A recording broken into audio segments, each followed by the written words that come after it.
problema, piyesta sa Cavite noong panahon na yun. So, hindi nila alam kung saan sila susugod. Pangalawa, arsenal yung sinugod nila. Nadepensahan ng mga Kastila yun at nakapas lang sila ng sa bahagi ng Pilipino, kapas lang sila ng mahigit 100.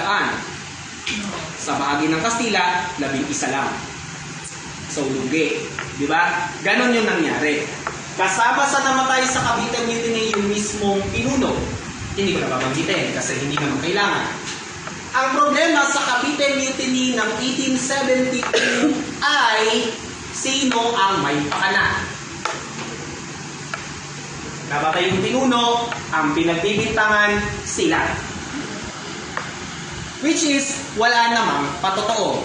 Nung panahon kasi na yon, ang hustisya ay para lang syempre sa mayayaman. Actually, hindi pa nga. Para lang sa hustisya.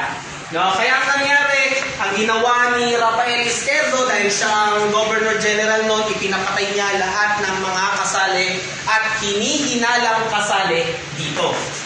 Kabilang silang 3. Which is, wala naman silang kasalanan. Tinatulan yung 3 pari na yan sa pamamagitan ng garote. Kung hindi nyo alam yung garote, may susunod sa'yo dito, actually nakaupo ka doon. Tapos, ihipitan lang yun. Sa madaling sabi, mamamatay ka through choking. Sinakal. Diba inisip mo?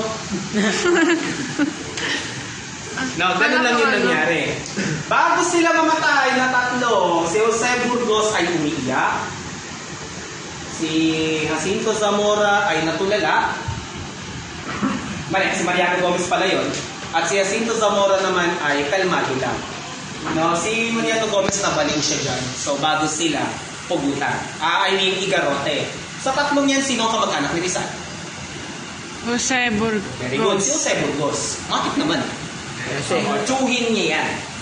No, kaya niya nga rin isa sa mga pinag-alayan ng El Filibusterismo dahil na din sa kanyang tiyuhin na si Jose Burgos. Na noong panahon na binitay sila, 11 years old lang, si Rizal. Remember 1861 tapos 1872? 61. Ganon. 72. Ayun.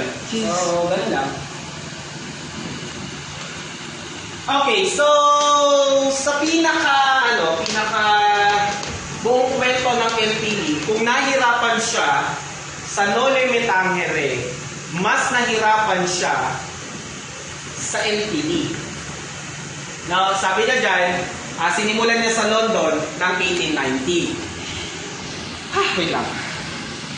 Ayan. So, sabi dyan, higit siyang kinapos sa pagsusulat sa nobela dahil sa maraming paraan. Una, wala siyang pera. Pangalawa, kalat na yung Noli Me Tangere sa Pilipinas. At the same time, pinaghahanap na siya. Kumbaga sikat na si Rizal dahil sa pinaggagawa niya. Offended at galit na yung mga